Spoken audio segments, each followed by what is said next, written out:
All right, I want to continue this conversation on the anti-Semitic demonstrations that have been taking place on college campuses. But this didn't just happen. We've been seeing a rise of anti-Semitism globally. We've been seeing it on college campuses in the United States for quite some time. Joining me now is Rabbi Menken. He is the managing director of the Coalition for Jewish Values. Rabbi, welcome to the program. So good to see you again after several years. It is good to see you as well. You know, one of the things I recall very vividly in my time on the U.S. Commission on International Religious Freedom, especially when I was chairing it, was this rise of anti-Semitism in the special rapporteur from the United Nations making a comment that this is the canary in the coal mine, and everyone should be watching what is happening as we see this rise of anti-Semitism. Well, it's been going on for a long time, and you've watched the campus get taken over. I remember as a college student, and I'm sure many of your viewers and listeners do as well, that there used to be protests for a whole series of serious human rights causes around the world. I'm talking about Darfur, Rwanda, Bosnia, et cetera, et cetera. For the last 15 years, as the state of civil and human rights has declined and the state of religious freedom around the world has declined, everything on campus has been Palestine, Palestine, and Palestine. And now it's out in the open that it is no longer, there's no pretense about this. It was obvious. There's no political dispute, no oppression, no occupation that makes a person go out and rape a woman. There's no political position that makes him parade the body of that dead woman through the streets. There's certainly nothing political about carving off the head of a baby. And yet Hamas did all of those things. This wasn't a war. This was a massacre. And when you have groups in the United States, like Students for Justice in Palestine, calling that a victory for the resistance, they've taken their masks off. The problem is that the word Hitler is so overused that it's like a joke that the longer a conversation goes on the internet, the likelihood of mentioning Hitler is 100%. So it sounds like an exaggeration, but it's not. This is the Nazis. This is the Nazi Sturmabteilung, the brown shirts, in American universities.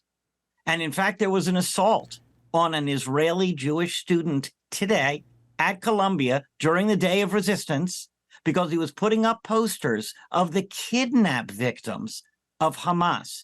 Imagine that. They were so pro-barbarism and so against basic human decency and human values that they wanted to tear down posters and were willing to break the finger of the guy putting them up because they don't want American attention to pay attention to what's really going on.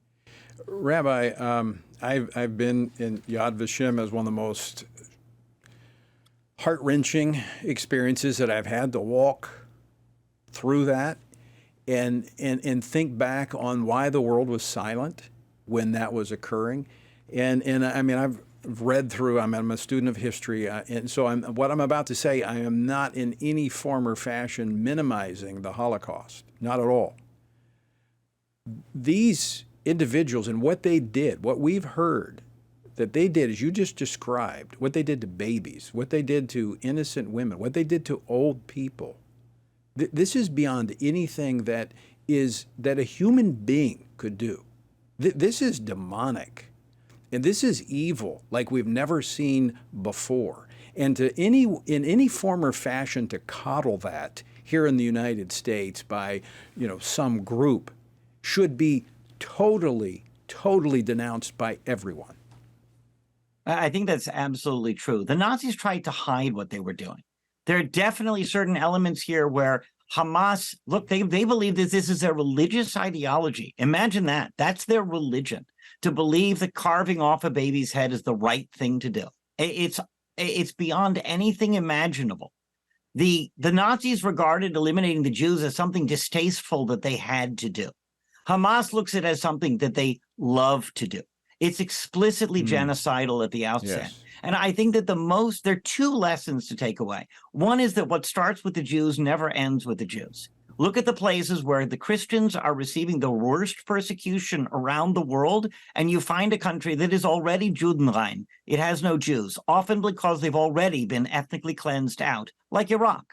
And that is why they start with the Jews and then they go with everybody else. So obviously, this has to stop here. But number two, I just want to say that is absolutely true. That is absolutely true. And the Nazism now is so clear. There's an absence of decency. You've seen this takeover on campus by students who really are just victims of indoctrination. My goodness, open the Bible. How many indigenous names are there for the Holy Land?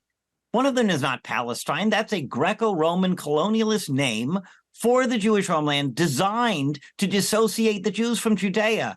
Well, guess what? It's never meant anything different. It's not different today. This has been a false narrative from the get-go.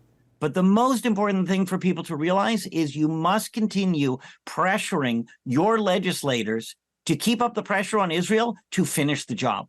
This cannot, there can be no ceasefire. Yes. There can be no backing down. There can be no restraint. That is evil. That is barbaric. I have a piece in the Federalist this morning about the evil of restraint. It's not. It's a recipe for more civilians to die. Hamas must be eliminated to the point where the white flag is flying from the rubble of what remains of their office. And if I could, a second thing, consider that the entire Students for Justice in Palestine is now revealed as a barbaric, hateful, terror support organization in the United States, which it always was beginning to end. Your alma mater, dear viewer, dear listener, your alma mater may well have a chapter of Students for Justice in Palestine, which means that your alumni dues, whatever you're giving to the university, your donation is going to fund this anti-Semitic terror support until Students for Justice in Palestine, which is on over 100 American campuses, is completely pushed off.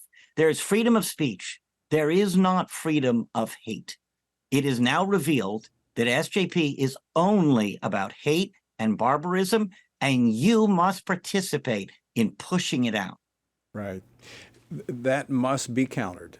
It absolutely must be countered with voices that will speak truth and not be intimidated. Rabbi, we're out of time. Always great to see you. Thanks so much for joining us, and know that we stand with the Jewish people and the Jewish nation of Israel.